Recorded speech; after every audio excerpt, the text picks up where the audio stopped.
Welcome to What She Said. I'm your host, Lucy Lucraft, a freelance journalist and blogger from London. Each week I chat to awesome humans about their journey to where they are today, and we share lots of blogging tips and tricks too. You can hear the entire back catalogue as well as new episodes wherever you listen to podcasts by searching for my name or searching What She Said, or you can go to my website, wanderloose.com. And if you want to come say hi online, I'm at Lucy Lucraft on Instagram or Twitter, or over at my blog, wanderloose.com. Enjoy the show.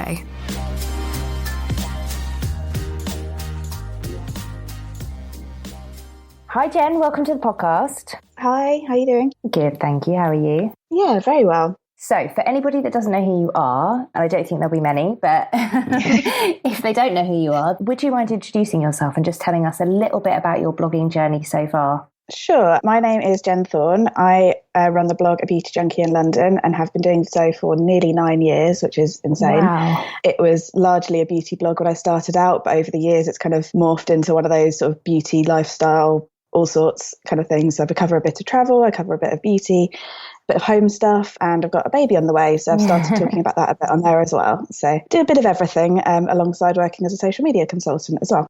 Yours is one of the first blogs that I followed actually ever, because I also blogged about beauty at the beginning. Well, I blogged about travel, but my two massive passions were travel and beauty. So yours is one of the ones that I followed. So it's awesome to be able to talk to you. Yeah, no, I'm really excited. I don't know if you found this, but obviously I'm coming from kind of a primarily travel blogging kind of perspective, and a lot of the people listening are from all kind of niches. But beauty blogging, I don't know, I feel like beauty blogging got big in the UK quicker than travel blogging. Beauty definitely exploded. Do you think that's because of YouTube? In my view, it started with a bit of YouTube and a bit of blogging. I think beauty is a really good space for blogging because it kind of does give the opportunity to be the sort of antidote to the glossy magazines originally when it started out, because every magazine will show beautiful products and they'll sort of tell you which ones you need to buy, but you don't actually get to see them in action, which is what blogs very much started out doing, the sort of swatching and sort of saying this is what it'll actually look like on your skin, which I think was really refreshing at the beginning. And then over the years, it has kind of changed and everybody's sort of photography levels have gone up and everything's kind of morphed into something that's quite similar to a glossy magazine, and that the pictures are beautiful and everything's sort of quite highly edited and stuff. But why it started, I don't know. I mean, I would say it was because it was the antidote to other media at the time. I think that's a really good point. I never really thought about it like that, but I'm a big product junkie. So things like Makeup Alley and websites like that, I live and die by. But the average Joe probably doesn't necessarily know about all those websites. Yeah, absolutely. And I think one of the things that I've learned, and one of the things I really stress, I guess, now is it isn't just about the sort of Instagram influence and the pictures like that. It's the search traffic that's really huge for beauty, because a lot of people, even if they're not a regular blog reader or somebody who does engage with their sort of the social following and all that, they will often still Google a product before they go to buy it, which is where a lot of my traffic comes from, is people Googling something. They just want to see what another human being says about it. They don't really care who I am or what my life is about or anything like that. They just want to know, okay, she's got vaguely similar colouring to me. Does this foundation look right on her? Or what shade do I want? And things like that before they go and purchase, which is very different to the sort of influencer model, I guess. Because it's not engaged, is it? That person isn't engaged. There's still traffic. They're still worthwhile. And there's so many strong beauty blogs out there. I mean, things like Makeup Alley are probably perfect because that's the sort of place that people will go to just get information and kind of move on and make a purchase. They're not necessarily there for a sort of social time. Yeah, there's loads of blogs who do that in the UK really well, sort of breaking news about new products that are coming out that people want to see, but they'll kind of look and then move on to the purchase. They're not necessarily there because they care about what that person's wearing or what they're doing. That's so true. British beauty blogger, for example, is someone who I don't necessarily follow because of her, although I think she's brilliant. I don't really care about her life as such, but I follow her because I know she's got the latest news. Absolutely. And stuff about. I mean, she's very much a sort of a trade source, I think, because people want to know first what's going on, and she'll be the person to break that. Similar in the way to someone like Really. She gets up so quickly, and it's amazing how quickly she gets stuff up sometimes, and it will be the place where you're going to see the product collection first, you're going to see it swatched, you're going to really know which shades are the ones that appeal to you, and you're going to be able to move on and make a purchase pretty quickly if you see what you like, sort of thing. But I think that often gets forgotten in the world of Instagram and YouTube, where people are sort of mini celebrities in themselves. There's a very different side to sort of influence that is invisible, I always say. Yeah, you're absolutely right. I never really thought about it like that at all. At all. That's a bit mind-blowing. Just start with a bit of a mind-blowing information and just jump right in there. A brilliant guest already. Perfect. So taking it back to the beginning of your blogging journey and kind of talking a little bit more about you specifically and why you started your blog and all the rest of it, what were the stumbling blocks that you found along the way? Were there any? Well, I mean, I guess a bit about where I started. I started just because I was in quite a serious job at the time. I say serious, I mean, it was a property company where I was doing PR for them, but it was all about sort of housing policy and quite serious things. So I wanted a bit of an outlet, and I'd heard the idea of blogs, but I was like, well, I want to get into something a bit creative. And I knew there were fashion blogs, but I didn't really know there was beauty, and I definitely didn't feel qualified to write about fashion. So I just started in a sort of, it was a quiet lunchtime basically, and I set up something and thought, I'm going to use this as a little creative outlet that might look good on my CV if I decide to apply for something a bit different to the PR side that I was in. And don't know how, I just sort of started writing. I think one of the first posts I did was a sort of top 10 in beauty of my favourites that I was using at the time. And you just kind of wing your way through it. And I remember one of the first ever sort of stumbling blocks I had was somebody, I think they tweeted me or something saying that I shouldn't use, I was using sort of pack images for stuff. I wasn't using my own photography or anything. And at the time that was fairly normal, to be honest, like most people did back then. But she was like, oh, who knows if you've even tried it or something like that. And it was one of those things where you're like, oh, actually, that's a really good point. Maybe I should be showing the products that I'm using to kind of show that I've actually got them and used them. I'm not just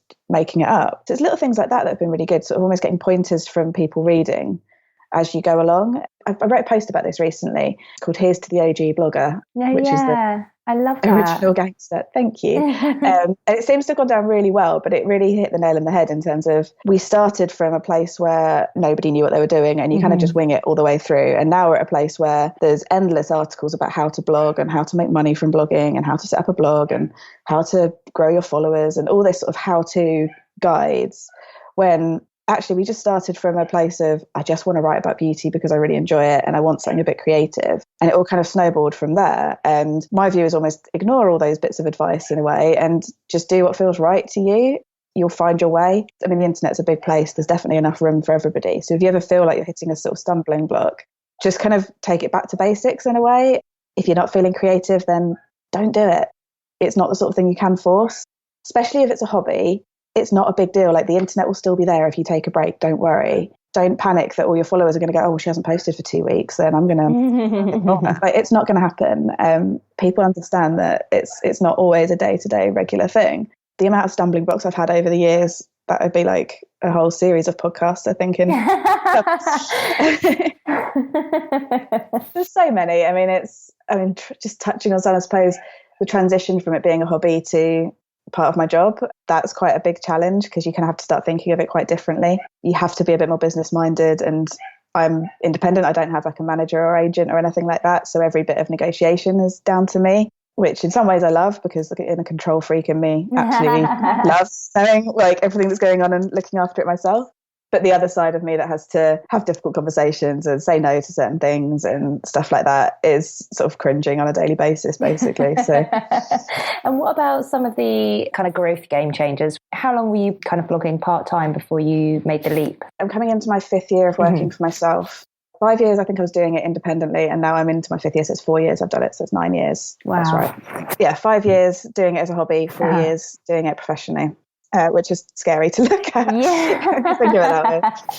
But yeah, so it's been quite a while. Sometimes it's a bit, how long is a piece of string? Like, at what point do you go, yes, I am good enough, I'm successful enough to make the leap to being a professional blogger? Funnily enough, there's like, I say a moment, and this is going to sound really ridiculous when I explain it, but there was a moment that made me think, I really want to go for this. And it was actually when I was invited on travel, it's like a press trip to Mauritius, which was obviously absolutely incredible. And I still pinch myself that I've been able to travel through my blog. So I went to Mauritius for, I think it was just under a week. And it was just something about that trip that I was like, okay, I'm doing something right because I'm here. This is amazing. I've got to give it a go. I've just got to see if it works. And I'd rather give it a go and fail than not try at all. So, and that was in, I think, July. And it took me from sort of July to about November to kind of work out what I was doing. And my husband, Ollie, is brilliant because he's completely rational and he's not going to listen to me if I'm like, right, I've decided to hand my notice in at work and go it alone. He's like, great, what's your plan? And he made me sit down and write a business plan and actually pull it together seriously and be like, so what is your plan to make money? How is this going to work? He completely backed me all the way, but he did make me think of it seriously, not just as a sort of, oh, I love the idea of working from coffee shops from my laptop the rest of my life. That sounds great. It's not that at all. It's not even close to that. But he really did make me think of it properly and be like, right, well, who are you going to approach for work? How are you going to get freelance work? How is it all going to work? And like really think of it properly before I did take the plunge, which I did. And then one day I just went into work and handed my notice in and told him when I got home. So that was great. He knew it was coming, I think, but he didn't know I was going to do it that day. It's been brilliant all the way, but there was just something in me that was like, I've got to give it a go now. And I'm so glad I did, because I think doing it now versus doing it 4 or 5 years ago is a whole different ballgame, because there's so many people doing it. It's a huge commitment, particularly when you've got the sort of mortgages and bills and stuff to pay. And I mean, in some ways, I was really foolish handing my notice in the year I was getting married as well, because we had a wedding to pay for.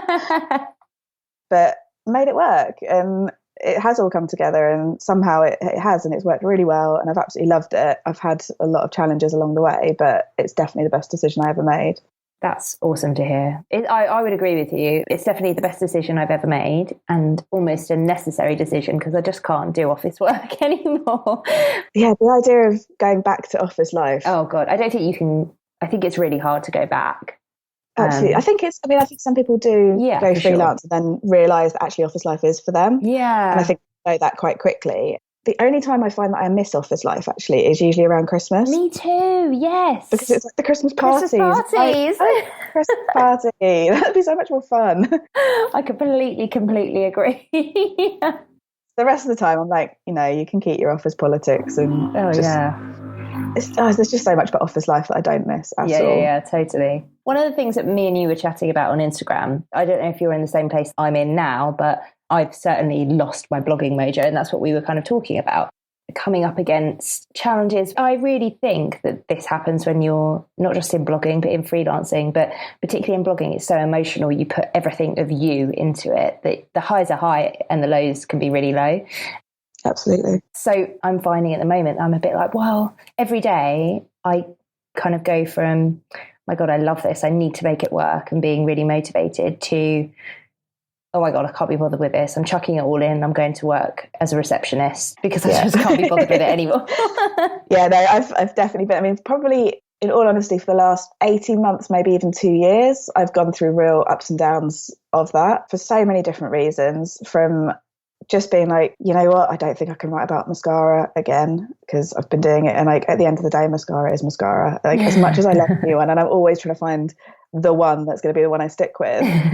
There's only so many ways you can describe a mascara for 9 years before you're like, okay, I need a breather. But then equally, the thing that keeps me going at the moment is very much the sort of, I love the life I get to live because of what I've built. So that is what keeps me going, but that doesn't mean it's been easy. And there are definitely days where I've just gone, I can't do this, I can't keep up. Like particularly when you look at beauty blogging in particular, like the quality of stuff that's going out now is insane. Yeah, it's slick. And just the sheer volume of how much people manage to post. Oh, absolutely. There's just so much, and you just sort of think, okay, well, you could either choose maybe the quality route or the quantity route. And I'm like, I don't think I could do either of those efficiently. And neither of them feel like me. Like, I'm not saying that mine's not quality or quantity. It's just kind of the level of quality is so high. It's just insane. And these are people who are my peers that I've sort of grown up with in many ways. And you think, well, how come they've gone on to this level and I've not? And I've chosen a different route, and I haven't gone down the route. I don't have, say, managers and agents. I haven't grown as quickly. Maybe I don't have the aesthetic that appeals to some people in some ways, which, I mean, this is a huge thing that I could talk about for ages, how you have to sort of look and be a certain way to grow your followers in order to appeal to people, basically. And I agree with you. I definitely think there is an element of it. I think it sucks because not everybody is a beautiful 20-something. There are people who are older who are perfectly as interested in beauty as anybody else. I mean, I find that the bubble of internet I'm in is all people who are in a similar bubble to me in life. So I've started following a lot more pregnant people and mums and things like that. And I kind of have changed through the years, I guess. And I like to think that that's what other people will do. And I guess that's how I'm trying to approach it, is there will always be a 30-something who's just as interested in beauty and travel and family and home stuff as I am. no, I don't have to try and be the 20-something who's going to every event every night and going for cocktails and just living this fabulous life online that people follow because they're like, God, I want to be that person. It's hard though, isn't it? Yeah, it's really hard, especially when you've kind of been in that place and then you're kind of moving on from it and you sort of think, oh God, am I just boring and old now? And I just don't fit in. But there's many times like I've been overlooked for campaigns before, not overlooked, but I've been rejected, I guess, for a campaign before. And when you see the person that they've chosen instead, you're like, oh, okay, it's because I didn't look like that. Okay, great. And it's really hard not to take that personally. And I think especially when your blog is so personal, I always think of it as like, if you think of a magazine, if a big brand is advertising in 5 publications and they choose certain ones, but they reject, say, Cosmopolitan magazine, it might be just because they don't want to appeal to the Cosmopolitan reader, which is going to be part of the Cosmopolitan brand. But they might go with Marie Claire or Elle because that's what they're trying to target, which is great. It's the same with blogging. They'll pick somebody because of the person they target. And as a result, the person who's behind the blog is that person, essentially. And when you're rejected for something, you can't help but be like, oh, it's because I wasn't good enough, not because my blog wasn't good enough. It was me. And that's probably the big difference, I guess, between being a blogger versus being a sort of bigger publication where you're a member of staff on a team. You are the person that is being sort of marketed, essentially. And you've got to have a bit of a thick skin, I guess, to deal with it, which isn't always easy. And when you see other people being invited to events or being sent stuff and you're not, or whatever, like, you have to try and just brush it off and be like, it's fine. Like, it's totally fine. I've had plenty of things to write about. I have plenty of ideas. I've got plenty of other things to bring to the table that don't involve being reliant on that company or that brand or whatever sort of speaking to me, which sounds lovely in theory, but isn't always as easy to do in practice. Exactly the same feelings as you. I was literally nodding my head throughout this whole chat, like, hallelujah, that's exactly how I feel a lot of the time. And obviously I'm not in beauty blogging, so it's quite different for me. I'm not some hot girl in a bikini on a beach. So I definitely get overlooked for things. Well, it's not just because of that reason, but I'm having to backtrack now so I don't offend anyone. I know where you're coming from. And I've been there on trips with people who are just these beautiful girls that take stunning photos. And you sit there going, oh, I don't look like that, and I can't. And not we without probably should point out at this point that Jen is actually gorgeous as well. Well, that's really sweet to say, but no. It's totally true. Even pregnant. I don't know. I think I just know my angles occasionally for photos. I definitely don't look like that day to day. I put makeup on for the first time in 4 days today, so bad beauty. But yeah, so going back to a really, really good point is that it's not always as brilliant working with brands as it might look. We talk a lot on the podcast about press trips specifically. I mean, you've been on them, you know what they're like. Yeah. I hate them. I absolutely hate them, which is probably a really foolish thing to say. But yeah, I hate them. As a blogger, I hate them. As a journalist, it's different. But as a blogger, I absolutely hate them. It's so different for a journalist or a blogger on a press trip. Yeah, totally. Like such a different experience. And I went on one earlier in the year, actually, and it was 50-50 between blogger and press. But the press just get to have a great time. Yeah. It's amazing. Whereas a blogger, you're constantly thinking, I need to take photos every second. I've got to do this, got to do that. And it's just a completely different experience. And actually, this press trip I went on, I absolutely loved because it was a really good group of people and it was organised really well. So we had enough downtime that you didn't feel like you were just frazzled from day to day. So I think it was literally the secret to a good press trip, I think, is enough downtime. 100%. Yeah. The amount of times I've had press trips where it's literally been up at God knows what time in the morning and you don't stop all day and you just end up feeling more exhausted when you come back and then everyone's like, oh, do you have a nice holiday? It's like, oh it God, wasn't a holiday. Yeah. And then you have all the work to do on the way back. Yeah, it's crazy. Absolutely. But anyway, that's a slight digression, sorry. No, not at all. No, it's completely on point. People just don't often realise how hard it is. Some people love kind of the lack of downtime. They love whizzing around. I know Monica is amazing at the travel hack. She loves that. She's amazing at press trips. She seems to thrive at it, which is probably why she's such a successful travel blogger. It's not for me. I like it and I don't at the same time. Like, it's a really hard balance to strike.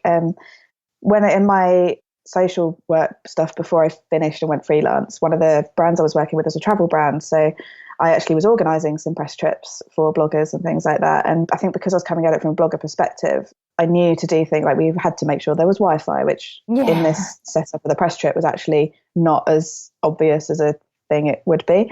So we had to really push for that, and just things like downtime and just being like letting the people who were on the trip go and kind of choose what they wanted to do and go off and do it with or without support if they wanted it, basically. And we tried to keep it quite flexible, but then still have me there as the kind of contact that they had. But I wanted it to be very much a sort of organic experience for them, in that we were sort of facilitating this, but how it turned out for them was completely up to them. And it worked quite well, I think, mostly. There were a few moments, which, I mean, again, that's like a whole other side story of how challenging this trip was. But it's good to see it from sort of both sides, I guess. And the only thing I find frustrating, I think, mostly on press trips when everything is so back to back, is you end up with almost just so much that you can't include everything when you're coming to put content together afterwards as well. And then you end up feeling like you're disappointing the brands, and it just ends up being so packed that you end up with maybe only 4 or 5 things that really stand out in your head, and then you can't write about it quite as well as you'd like to, maybe. And it just ends up being a bit of a mess. No, I know exactly what you mean. It kind of, a hot mess, basically. You just end up exhausted at the end of it with kind of a bit But then I always want to feel grateful for having that travel experience, because I love getting to travel through the blog. I love getting to travel anyway. But actually, the one thing I would say about press trips that I do love is how it does often force you to experience things that you wouldn't do yourself if you're on your own. And that's something I've really enjoyed. So getting to do stuff like, when I went to Florida, we did this like Go Ape experience kind of thing. I think it was called something else, but it was that kind of climbing through trees, which I would never have thought to do myself. And whilst I nearly cried at the first bit, not very good with heights, once I'd done it, it was really good fun, and I would just never have thought to do it. So I do like how it kind of points you to stuff you wouldn't have thought to do yourself. But then equally, there's a lot of stuff you usually fit in, and there's a lot of stuff that you probably wouldn't have chosen to do yourself for a good reason. Yeah, that's a really good point. Moving on from press trips, although I'm glad that we talked about it, because I think it's something that a lot of people are intrigued about. And I honestly think that people aren't transparent about it, which is kind of what I wanted to talk about next. Transparency in blogging, I think, can be a real stumbling block when you're starting out. People like to make out like it's a real dark art. You know, even the simplest things, like, I don't know, I think people think knowledge is power, perhaps, and I hate that side of blogging, so I always try and be as transparent as possible. And that's really the whole point of this podcast, is that I want other people to hear the real stories behind like awesome bloggers that they follow and see that they're just like them. So when you were starting out and kind of where you are now, what would you say to your younger self, basically? So my view on transparency is that it is really, really important, and it's something I feel very passionate about. There's nothing that bugs me more than things like when bloggers don't disclose paid for collaborations, because I think it kind of, sort of summing it up, it ruins it for everybody, because it just makes people look really dishonest. But I think in terms of overall blogging and sort of sharing tips and sort of advice, I definitely think it's worth doing. And just sharing about how you're feeling behind the scenes as well. I think so many blogs are read by other bloggers. It's actually really important to be open about these things, because a lot of your readers are people who are doing this themselves on a whole manner of scales, from the sort of same level, sort of professional full-time, down to people who just blog once a week and just do it because they love it. And everybody's got their own interest in it. Everyone's got their own approach to it. It's really quite valuable. And I think it's just quite engaging to be the real person behind a blog when there is so much sort of gloss and fabulousness out there, to also say, actually, I took these pictures in my pajamas because it was the best lighting or whatever. Like, that's fine. Like, that's good. But then equally, you almost don't want to give too much away, just because there are some things you do want to keep to yourself, I guess, of how you do stuff. And I think I'm probably more protective of what I do on my social media consultancy side than I am on the blog side. Like, I'm more open talking about that, because that's very much mine. Whereas what I do when I work with brands and do a lot of that stuff is a bit more professional. And it's, I don't know. There's something more to it that I sort of think that I want to keep to myself a little bit more. Oh, that's interesting. Is that because kind of the amount of copying that can go on? Yeah, potentially. And I think it's protecting what I do, because one of the things with social media consultancy, I think, as well, is that there's a lot of people who have come into it as, I write a blog, I do social for that, therefore I can do it for brands, which absolutely in many cases is perfectly a good thing to do and is a really transferable skill. But equally, I think there is a level of experience and skill that has come from working with brands full-time professionally in a social media department of a media agency or in-house or whatever it is. You're not just sort of scheduling tweets and that's it. You're adding a little bit more skill to it, which is probably quite a difficult thing to say, because I know there's so many people who do want to juggle the two. based on sort of the experience they've got from their blog. But that's, I guess, why I want to protect it, because I think if there is an assumption that everybody can do it, then why would anybody look to pay me to do it as a consultant? Because they could get anyone to do it, or they get the intern to do it. And you sort of think, oh, I need to protect what I do because there's a value to it, and because I want to protect the value of what I do, I need to keep it to myself a little bit more and kind of not give too much away, which can be really difficult at times because, I don't know, I mean, there's so many times you see a brand sort of doing something really cringy and you want to say something, or just certain things that you're like, oh, I could really add something to this, or I could really help with it. But it is something I keep to myself. And I'm also I don't tend to shout about the brands that I work with at the time I'm working with them, partly because I don't want there to be crossover, because there's a lot of brands that I work with which are beauty brands. Mm-hmm. And I don't want to, again, on this sort of transparency thing, I don't want to be sort of hyping up a product that I'm working with and then somebody go, oh yeah, but you're paid by them as a consultant, so that's why you are. Yeah, I can understand that. Yeah, so I always want to make sure I'm completely clear about these things. And there's a lot of brands that I've worked with which I might not have talked about, and that's probably because the products haven't been right for me. But that doesn't mean I can't help them as a consultant, and doesn't mean absolutely. I can't give them something, but it just doesn't mean they're going to get, it's not like a free pass to being exposed on my blog by working with me in that way, if that makes sense. Well, yeah, absolutely, because that's another good point, isn't it? It's not just about being transparent and being honest with your audience, it's also not being taken advantage of, like getting absolutely. Kind of double whammy. You know, you've got two hats and you're paid for both of them. It's not like a buy one get one free deal. You have to draw the line between the two. But then saying that, there is always going to be a natural crossover. If I'm working with a brand for a year and I actually love it and I'm using it myself day to day, then it probably will pop up on the blog. But I just have to be careful about how I do that, just to make sure that it is always clear that there is a sort of a working relationship there, even if it's not an explicit sort of paid for post by any means. It's more just, I do work with these guys in another capacity, which is how I've discovered them. And that's why I like them, basically. But no, I mean, I'm very, very passionate about disclosure and being transparent, particularly just about things around like PR samples and anything that's paid for. So I still always have a disclaimer at the bottom that says if it's PR samples included in a post. Yeah. I used to go as far as sort of marking every single one off through the post and sort of explicitly putting it at the bottom. I felt like I was probably doing a bit overkill on that. So I've kind of cut it back to sort of say may include samples, because I've been doing this for so long that the vast majority of what's on my blog is a sample. Not always the case. I'm ashamed to say that the entire Sephora post that I did recently was all bought by me. So please don't ask how much that was. That was it's over time. It wasn't all in one shop, I promise. I think it's you owe it to your readers. One of the things that I always stick to in terms of sort of disclosure and why I think it's important is, if you're a blogger or an Instagrammer or whatever you are, and you feel you've got value, the value isn't necessarily you. Your value is your audience. Mm-hmm. So that is who you should be sort of treasuring and respecting above all else. Because if you start fibbing to them or just, I don't know, in some way misleading them, they will switch off, because they're all savvy people. They're going to know. And then your value is going to be nothing, or it's going to drop, or it's, you know, it's... Yeah, that's your reputation, isn't it? Exactly. And I just think one sponsored post not disclosed is not worth losing the trust of your readers over. Absolutely. So don't do it. Yeah, in my totally. view, because at the end of the day, your value isn't you. Your value is your audience, and I think that's really important to remember. That's a really good point. Your value isn't you; it's your audience. That's amazing, and it's really obvious. But yeah, I think it's really easy to forget, especially when you're starting out and you first start getting things sent to you. And I mean, we all get those emails daily of, oh, I'll pay you 10 quid or something for some sketchy link. Oh, wow. Thanks so much. Right. See, this is where the blogging riches come in, isn't it? Yeah. I'm really quit now. It's the way.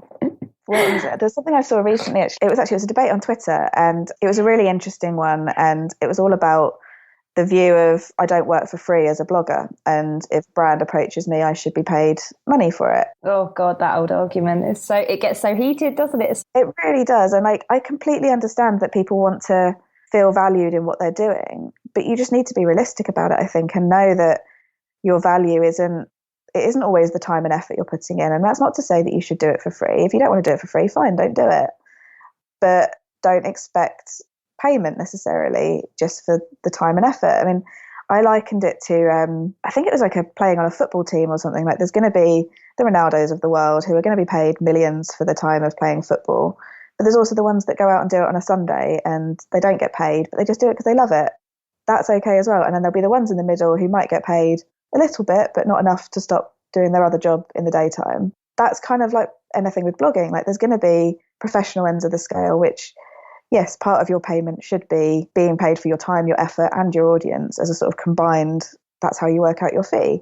But then on the other end of the scale, actually, no, your audience isn't strong enough, but your time and effort isn't either. Like, I don't know, it's a really difficult one to find. It's so tricky, and even talking about it can get quite stressful because there are people at different ends of the spectrum, like exactly like you say, that will say, I don't work for free, because maybe they've been shamed by other bloggers who've said, if you work for free, then it devalues my work.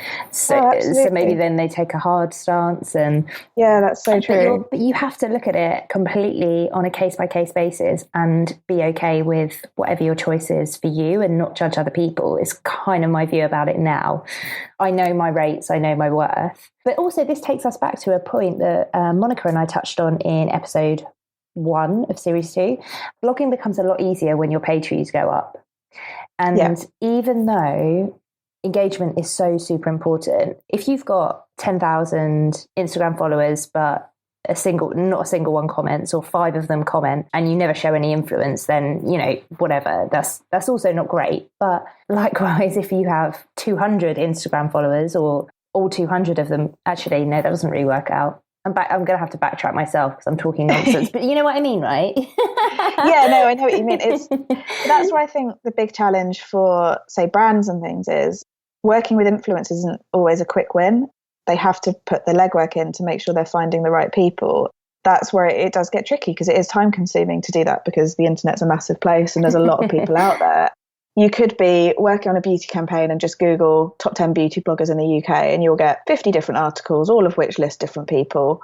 You could just pick one and go, right, they're the ones we're going to approach. And you could end up with people some that aren't blogging anymore. You could end up with some that are specifically blogging for people with over 50s skin. You could be some that are 16, 17 years old. Like, you could end up with such a spectrum. And if you don't have any filters and the sort of human element of when you're doing blogger outreach or influencer outreach, you need to filter through them. And part of that is going back to the stats and the engagement. And generally, I'd say that most bloggers as well, who, if somebody approaches me, like to ask about working with me, and they say, I'd love to see what's the average number of impressions on your last 10 Instagram posts, I'd be more than happy to share that information, because that's stuff that they can't see, but I can. And it tells you a little bit more about the content I'm sharing than just what they can see on the surface.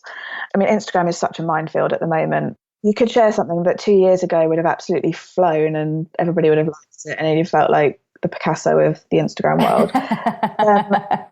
You share it now and you get 50 likes and you're lucky, and you're sort of cringing at the fact of thinking, oh God, should I delete that because it's gone down so badly? And it's such a hard one to get right. There isn't, in some ways, a formula, which I guess for the last maybe 2 or 3 years there almost has become a formula. Totally. Post a peony and it's a joke on the Instagram cliches, I guess, which in some ways hopefully means a bit more creativity and difference might come in. I think so, because people are going to try and do something different to make it work. And there are some people who just do insanely creative things, and I love following those sorts of people because they're really inspiring. But it's just sort of trying to find out what works for me, I guess, and what can I do within my realm of skill of taking photos that I talk about that is going to work and be different but still be achievable. That's what it's all about, I think, with Instagram. Yeah, in fact, I think probably that's a good point to end it on, because that is kind of what it's all about with blogging as well. So whenever you get into a rut and you feel like, oh my God, I'm going to give it all up. I mean, a friend said this to me the other day, you're on your own train. That's true. Like, I'm riding my own train, my own path to success for me. That won't look the same for you or for anybody else. It's really hard to put your blinkers on.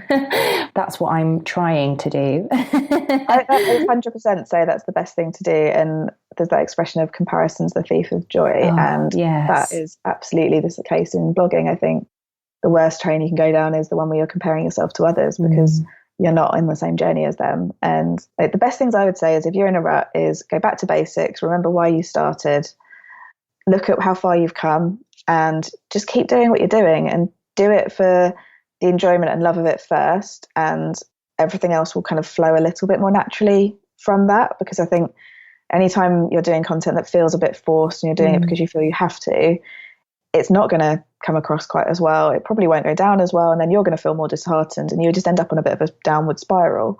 And take a break if you want to. Like I said, the internet will still be there when you go back. Taking a break. It's okay.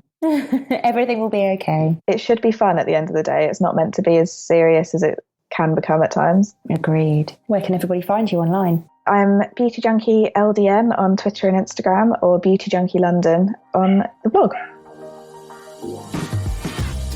Thanks for listening to What She Said. I really appreciate it. I hope you enjoyed the episode, and if you did, please think about leaving me a 5-star rating and a review if you have time. This really helps other people find the podcast and means that Apple don't hide me in their vaults. If you fancy joining my small but perfectly formed bunch of podcast fans for chit chat on Facebook, head to facebook.com/groups/What She Said podcast and come and join us.